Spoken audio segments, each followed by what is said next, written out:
Today's topic is sexual reproduction. Already we have discussed about the vegetative reproduction and we have discussed up to the spore formation.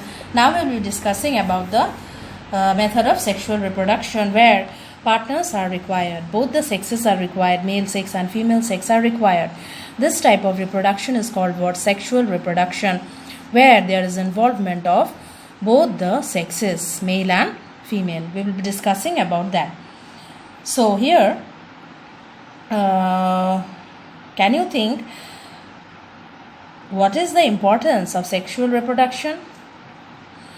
In the previous topic, we have discussed about the reproduction that was performed by a single organism alone, that was a sexual reproduction, and there new combinations or the formation of new combinations and variation is very rare. But in sexual reproduction, there's a chance of a lot of variation because both the partners are of different sexes, male and female, and so their body patterns and the characteristic features are different. So there's a chance of a lot of variation. So this is the importance of sexual reproduction. So when the cells are created, when new cells are created from the one, this involves what? This involves what? Copying of DNA. Already we have discussed this, that whenever there is reproduction of any sort, and that is the main theory is copying of the DNA. And already we know the cellular apparatus will also have to be copied. Otherwise, if only DNA doubling or duplicacy of DNA will be there, then where will the DNA go? Only the DNA number will increase. That will be not correct to carry on the life processes. So, cell apparatus is also copied. And as you know that DNA copying mechanisms are not absolutely accurate or correct. So, there are some errors and that gives rise to what? Variations.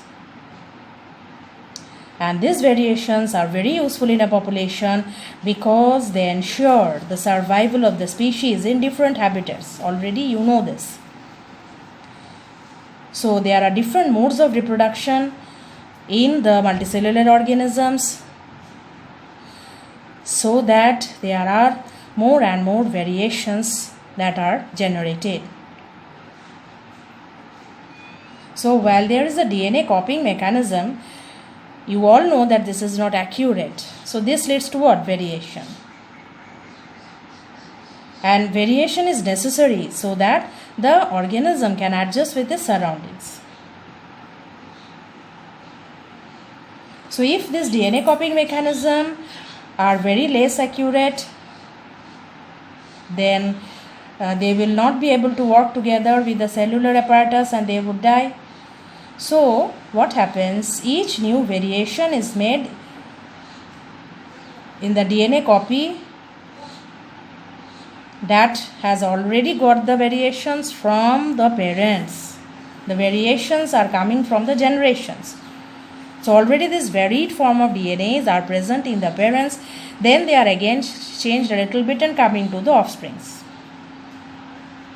So two different individuals in a particular population, they are having different patterns and they are having different variations.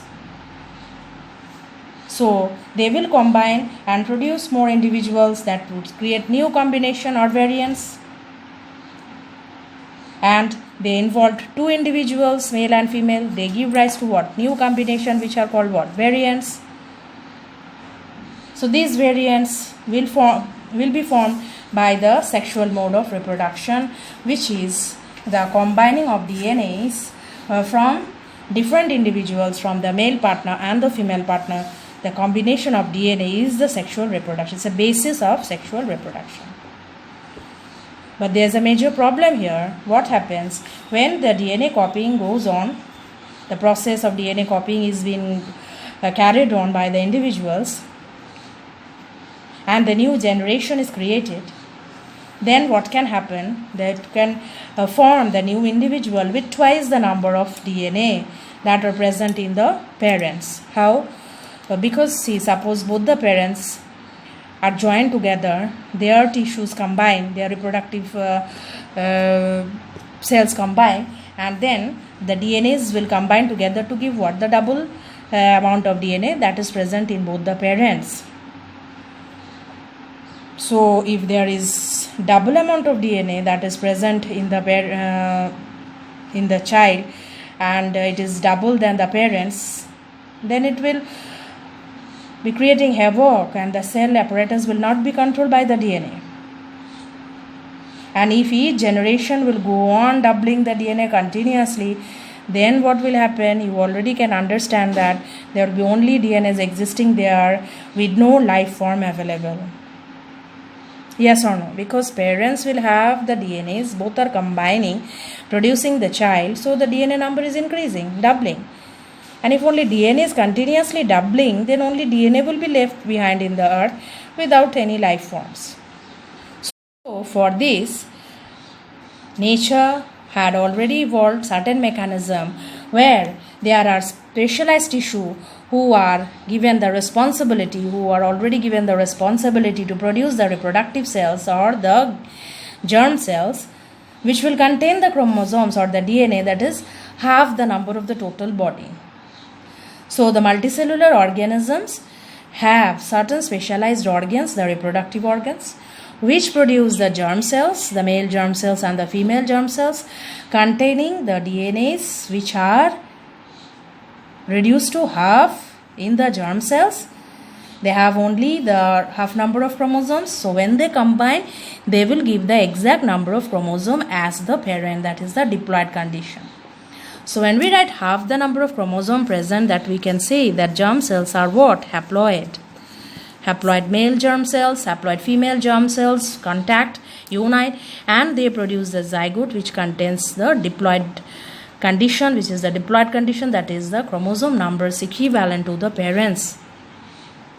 So this way they are solving the problem of DNA doubling. The germ cells or reproductive cells, here the chromosomes are reduced to half. So now in the zygote stage, after the union between the male and female germ cells, their same chromosomes are there as the partners. So this problem is solved. Now the zygote, what will happen? The zygote will grow and give rise to an individual with tissues and organs like the parents. To study about the germ cells, we can see that nature had already made two types of germ cells. One germ cell that is female and which is large and this stores food, and another germ cell is smaller and it's movable, and this is a male germ cell. So these are what? These are actually called what? These are germ cells which are able to reproduce, to continue the generation. These are gametes produced from the male and the female bodies. One germ cell from the female which is large, stores food, another germ cell which is smaller and motile for the males. So this type of situation is present in the multicellular organism. Now we will be discussing about the sexual reproduction in the flowering plants. As you all know, the flowering plants have the structure which is called the flower, which contains the reproductive parts. But there are four main parts of a flower: sepals, petals, stamens and carpels. Sepals are the green part, the petals are the colorful part of the flower, the stamens the male part and the carpels the female part. The stamens and carpels will produce the germ cells, which are also called the reproductive part. This too, the male part stamen and female part the carpels are called the germ cells, which are also called the reproductive part of the flower. So in a flower there are four main parts. Basically the greenish small part is the sepal and the colored part is the petal. Two reproductive parts, male part is the stamen and female part is the carpel. What these two parts do? They will produce the germ cell, the male germ cell and the female germ cells. And so these are known as what? The reproductive part. Now we will be discussing about the male part and the female part in details. The male part is called the stamen, which consists of two parts, the anther and the filament. As you can see here, stamens, male part, which consists of anther and filament. This is the anther, which is mainly bilobed, two parts are there. and this is the filament. The thread-like structure is called the filament. So this is the male part, and the female part contains stigma, style, and ovary. Carpel is the female part, so it contains three parts: stigma, style, and ovary. Now I'll show you the different parts of the carpel. See here, students, already I have tried to draw a female part. This is the stigma, which is sticky, and this is style, the thread-like structure, and the swollen part is called the ovary, which contains the ovules. So the main thing here is the male part will produce the male germ cell, and that has to come to the stigma. This has to travel the way along and go to the ovule for fertilization. And what is fertilization? The union between the male cell and the female cell is called the fertilization. So these are the parts: the stigma, style, and ovary. Inside the ovary there is the structure which is called ovule, which is the precursor of the seed. Now we will go into the detailed process of what is happening during the sexual reproduction in a flowering plant. Let us see here. This is the anther. I told you that anther is bilobed and contains a filament. This produces what? Pollen. So inside the anther, what is formed? Pollens. Inside the ovary, what is formed? The egg, which is the female part. So pollen is the male germ cell and egg is the female germ cell. So what is the basic thing for fertilization is their union. So this pollen has to unite with the female egg to form the zygote. This process is what? Fertilization. The union between the male cell and female cell is called what? Fertilization. This has to take place here, and so male gametes, pollens, are produced from the anthers, and ovary will produce the egg cells. So for fertilization, this pollen has to reach the egg. So how they will reach the egg? The pollens from the stamens. Stamen is which part? The male part, which consists of anther and filament. So don't confuse. So from the anthers, we can say that pollens are transferred to the stigma. The process is called the pollination. So now I'll discuss about the pollination process.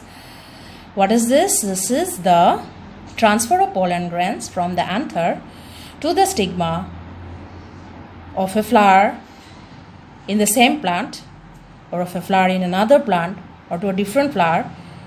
So this type of process, the transfer of pollen grain, is called what? Pollination. When the pollens are transferred from the anthers to the same flower in the same plant, this is called what? Self-pollination. Self, that means in the same plant, so it's a self-pollination. And if the transfer of the pollen grains occurs from one flower to another of a different plant, or to another flower of the same plant, that is called what? Cross-pollination. So in the same plant, same flower, self-pollination can take place by any means, but the agents that should be present for cross-pollination is water, wind, insect, birds, animals. This type of agents that I have told here help in the transference of pollens from the anther to the stigma. If there will be transference, then only further fertilization, formation of zygote, and new plant will develop from there. If there will be no fertilization, then the process will not continue. So pollination is necessary for fertilization. And what is fertilization? Union between male cell and female cell. Let us discuss the process in details now. As you can see here, diagrammatically I am trying to show you the pollens, and they have to be transferred to the stigma. The stigma is sticky, so the pollens are transferred from the anthers to the stigma. Mostly the stigma should be sticky so that pollens come and sit here and get stuck into it. So when the pollens come and sit on the stigma, if you remember the diagram just now I showed you, that stigma and continues with the style. So the pollen falls and sit on the stigma. Then what will happen? From each pollen tube is formed so that they can reach the ovary. What is present in the ovary? The germ cells, the egg cells, the female cells are present inside the ovary. So pollen tube are the male cells. They have to travel and go to the ovary. So through which part? So they will travel to the stigma, to the style, through a formation of pollen tube. So here diagrammatically I have tried to show you the pollen, which has got some external projections like this. These are the protective layers that are formed in the outer layer of the pollens. And see here I have tried to show you the pollen tube, and this contains what the male germ cells, which has to travel towards the ovary and to meet with the ovum or the egg cell. So here I have diagrammatically tried to show you the structure inside the ovary, what is happening here. Here there are different types of cells. 3 cells grouped together and are attached to the upper side, and 3 cells here. Here you can see the egg cells. 1 egg cell is present. So this male germ cell, this is the pollen tube. This male germ cell will travel to the egg cell and unite there. This process is the fertilization. The details of the process is not required now, but still I am trying to show you this part, which is the inner part inside the ovary, which contains 6 types of cells. These are the 3 which are grouped together, and these are the 3 and within these 3, 2 are separate type of cells and 1 is the egg cell. So male germ cell will come and combine with here, and this is the step of fertilization, where the male cell combines with the egg cell to produce the zygote. Now this is the fertilization process. Okay, so what happens after fertilization? Let us see. Post fertilization events, that means after fertilization what will happen? After fertilization, obviously a zygote is formed, and the zygote will develop into the embryo, which develops into a new plant. Now the ovary will develop into a fruit. It grows rapidly and then ripens, and from the fruit, and ovule will develop into the seed. The rest of the part of the flowers, like petals, sepals, stamens, carpels, and the styles, everything falls off. They wither, they dry, and they fall. So what happens here in post fertilization event? We can see that the ovule develops into seed. They develop a seed coat outside to protect the seed from any sort of external injury or dehydration. And then the ovary matures and ripens to form the fruit. Other parts of the flowers, they dry and fall off. So what is the seed? The seed contains the future plant. So when we soak the seed and keep it for overnight, and then we can see the small seedlings are coming out. So seeds are what? These are the structures or the part of the plant which contains the future plant or the embryo, and this develops into seedling when it will get what? Appropriate condition. So when the seeds gets appropriate condition and then give rise to seedling, under that situation the process is called what? Germination. So under suitable condition, when the seeds grow into a seedling, then that is called what? Germination.